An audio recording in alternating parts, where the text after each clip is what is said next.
दोस्तों good evening, नमस्कार। मैं हूं आपका दोस्त केशरी पांडे और आप देख रहे हैं अनकट क्राइम कवरेज। दोस्तों, आज की जो घटना मैं आपको बताने जा रहा हूं उसको सुनकर बेशक आप परेशान हो सकते हैं, क्योंकि एक कहावत है कि पुत्र तो कुपुत्र हो सकता है लेकिन एक माता जो है वो कुमाता नहीं हो सकती। लेकिन ये जो घटना मैं आपको बताने जा रहा हूँ इसमें 100% माता ही कुमाता बनी है। आइए इसकी पूरी जानकारी लेते हैं। दोस्तों, ये जो घटना है ये बिहार में एक जगह है। बिहार की राजधानी पटना आपने सुना होगा। पटना में एक छोटी सी जगह है जिसका नाम है फतुहा। फतुहा में एक घटना होती है। वहाँ पे एक बूढ़ा आदमी आता है, पुलिस में रिपोर्ट लिखवाता है कि उसका पोता यानी उसकी बेटी का बेटा जो है, जिसकी उम्र इसमें 19 साल थी, वो घर से गायब है और उसका कुछ अता पता नहीं। पुलिस इस चीज को 1-2 दिन तक नजरअंदाज करती है। पुलिस कहती है कि शायद आपका पोता जो है आसपास ही कहीं गया होगा, वो टाइम के साथ साथ आ जाएगा, बिल्कुल परेशान ना हो। लेकिन जब ये घटना 2-3 दिन के ऊपर हो जाती है तो फिर पुलिस भी जो है एक्शन में आ जाती है। पुलिस ने इन्वेस्टिगेट करना शुरू किया। अंत में क्या होता है, जहां पे घटना, जिस थाना क्षेत्र में पुलिस रिपोर्ट लिखाई गई थी, उससे 16 किलोमीटर दूर एक जंगल पड़ता है।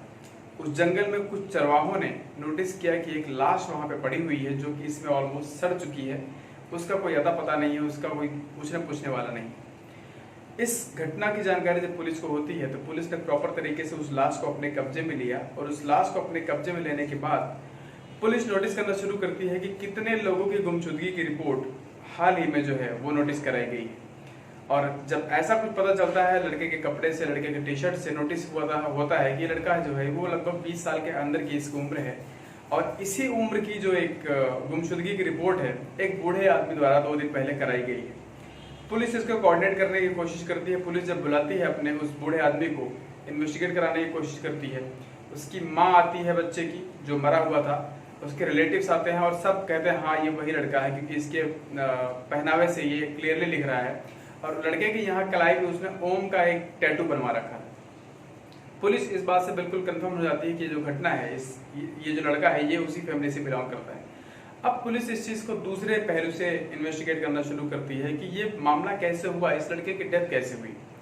तो दोस्तों, हुआ कुछ ऐसा कि जहाँ पे जो लड़का था, इसकी माँ जो थी, ये इस समय इस घर में अपने ससुराल में ये माँ और बेटा 2 ही लोग रहते थे, क्योंकि इसके लड़के का जो बाप था वो लगभग आज के 12 साल पहले उसकी डेथ हो चुकी थी। घर में सिर्फ माँ और बेटा ही रहते थे और तीसरा कोई नहीं रहता था। 4 मंजिल का घर था। 4 मंजिल के घर में नीचे सबसे ग्राउंड फ्लोर पे 3 दुकानें थी और तीनों दुकानें जो हैं वो किराए पर लगी हुई थी। और उसका मंथली किराया जो था इस औरत को आता था जिसका बच्चा मरा हुआ था। इसी किराएदार में से एक किराएदार होता है जिसका नाम होता है धर्मेंद्र। धर्मेंद्र ने लगभग 6 साल पहले किराए पे इसकी दुकान ली थी और कंटिन्यूसली जो है अपना बिजनेस प्रॉपर तरीके से मैनेज करता था और मंथली किराया उसको पे करता रहता था। और ये इंटरेक्शन के चलते, जो किराने की दुकान धर्मेंद्र ने ली थी, इंटरेक्शन के चलते इस लड़के की माँ से, उस किराएदार धर्मेंद्र से, दोनों से जो है नाजायज संबंध जो है स्थापित हो जाते हैं। प्रेम संबंध चल निकलता है और ये आए दिन एक दूसरे से मिलते रहते हैं। जब ये लड़का अपने स्कूल कॉलेज चला जाता है तो धर्मेंद्र हमेशा उसके घर में घुस जाता है, उसके साथ रोमांस करता है और जब चाहता है वो घर से बाहर निकल जाता है। जब ये लॉकडाउन हुआ, दूसरा वाला लॉकडाउन, तो इस लड़के को ये बात खटकने लग गई कि ये जो किराएदार है ये मेरे घर में मेरी माँ से क्यों मिलने आता है, 2-2 घंटे तक उसके साथ अकेले में क्यों चिपका रहता है।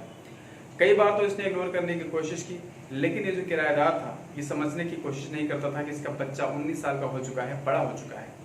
और धर्मेंद्र और उसकी बच्चे की माँ से जो लव अफेयर शुरू हुआ था वो लगभग आज के 5 साल पहले शुरू हुआ था। यानी कि जब ये लड़का जिसकी डेथ हुई थी, इसकी उम्र उसमें 14 साल थी। तो दोस्तों, होता यह है कि एक दिन ये लड़का गुस्सा होकर उस किराएदार से कहता है कि अपनी दुकान तक ही अपना मामला सीमित रखो, मेरे घर में इंटरफेयर करने की कोशिश मत करो, मेरे घर में एंट्री करने की कोई जरूरत नहीं है, अपने काम से काम रखो। और इस कहा सुनी में पहली बात तो दुकानदार कुछ नहीं बोलता है किराएदार, लेकिन जब ये मामला कुछ ज्यादा बढ़ता है, जब ये लड़का बार बार स्ट्रिक्ट हो जाता है कि अब तुम कहने पे भी नहीं मान रहे हो, अब समझ लो मामला सही नहीं होगा, तब उस किराएदार को लग जाता है कि ये मामला जो है वो सर से ऊपर निकल रहा है। वो लड़के की माँ से बात करता है कि तुम्हारा बेटा तुम्हारे बीच में रोड़े अटका रहा है, टांग लड़ा रहा है, इसके बारे में क्या करना चाहिए। माँ जो होती है अपने बेटे को समझाने की कोशिश करती है कि बेटा बीच में मत पड़ो, ऐसा कुछ नहीं है, वो मेरा सिर्फ दोस्त है। लेकिन लड़का, आप जानते हैं कि नई उम्र के जो लड़के होते हैं उनका जो 6th सेंस होता है इन चीज़ों में ज़्यादा एक्टिव होता है। लड़का परिस्थिति के अकॉर्डिंग अपनी माँ को समझाता है कि माँ मुझे बेवकूफ़ मत बनाओ, मुझे सब पता है क्या चल रहा है। अंत में माँ को जब पता चलता है कि ये मामला कुछ ज़्यादा सीरियस हो गया है, बेटा सीरियस हो चुका है, तो माँ ने एक प्लान बनाया। माँ ने अपने प्रेमी को यानी उस किराएदार को बोला कि इस मेरे बेटे को अपने रास्ते से हमेशा के लिए हटा दो, ताकि हम दोनों की जो प्रेम की मंजिल है वो आसान हो सके और ऐसा कोई भी प्रॉब्लम आगे से क्रिएट ना हो। और फर्दर क्या होता है कि जो धर्मेंद्र जो किराएदार था, ये शाम को जो है इस लड़के को बुलाता है क्रिकेट ग्राउंड में कि बेटा तुम्हारे लिए आज हम लोग क्रिकेट मैच अरेंज कर रहे हैं, वहाँ पे तुम भी चलो और आज के बाद मैं तुम्हारे घर में नहीं आऊँगा। हम लोग एक अपने जो पिछले जो मनमुटाव है उसको भुला के आज से एक दोस्ती वाला रवैया अपनाएंगे। लड़का समझदार था, उसको लगता है कि शायद धर्मेंद्र जो है जो किराएदार इस चीज़ की समझ गया है, दोस्ती निभाना चाहता है और इस अगर ये पहल कर रहा है तो मुझे भी जाना चाहिए। ये लड़का वहाँ पर चला जाता है क्रिकेट ग्राउंड में, लेकिन क्रिकेट ग्राउंड के बाहर एक सुनसान मैदान होता है। वहाँ पे ये किराएदार जो धर्मेंद्र था वो अपने 3 और दोस्तों के साथ आता है, इस लड़के को पकड़ता है और इसका वहीं गला रेत देता है।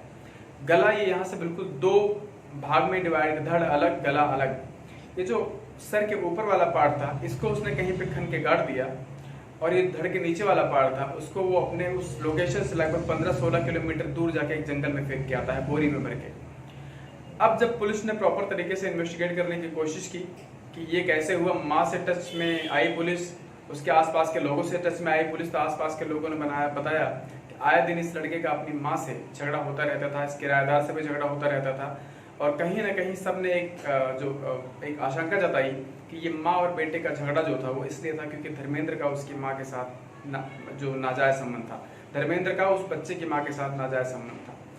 तो इस मामले में जब पुलिस स्ट्रिक्ट होकर पूछताछ करती है, धर्मेंद्र को कैप्चर करती है, पकड़ती है, इस माँ को भी ये पुलिस कस्टडी में रखती है, जब पुलिस अपने तरीके से पेश आती है तो ये जो धर्मेंद्र था और जो उसकी प्रेमिका थी यानी इस मरे हुए बेचारे लड़के की माँ, दोनों टूट जाते हैं और लड़के की माँ ने एक्सेप्ट किया कि हाँ मैंने ही अपने बेटे की हत्या करवाई थी, वो मैं ही हूँ जिसने ये सब कुछ किया था। मैं नहीं चाहती थी कि मेरा बेटा ये सब कुछ देखे, मुझे लगा मुझे एक बार दुख होगा लेकिन वो दुख सिर्फ एक बार का ही होगा और अभी मेरी पूरी लाइफ सुकून से कट जाएगी। इसी चलते मैंने ये सब कुछ किया है और मुझे इसका कोई अफसोस नहीं है। तो दोस्तों आप देखिए किस तरीके की मेंटलिटी इस समाज में लोग कैरी कर रहे हैं। एक तो गलत करना, ऊपर से जस्टिफिकेशन देना। तो आप लोग बताइए इसमें गलती किसकी थी? क्या ये जो लड़का है इसने अपनी माँ को रोका इस चीज़ के लिए, क्या ऐसी गलती थी, या फिर माँ ने अपने प्रेमी के साथ अपने बेटे की हत्या करवा दी, ये उसकी गलती थी? कमेंट करके वीडियो सेक्शन में जो है ज़रूर बताएं, आपके कमेंट का इंतज़ार रहेगा। सपोर्ट करिएगा, सब्सक्राइब करिएगा। आशा करता हूँ वीडियो ज़रूर पसंद आया होगा। Thank you so much watch करने के लिए। जय हिंद, जय भारत।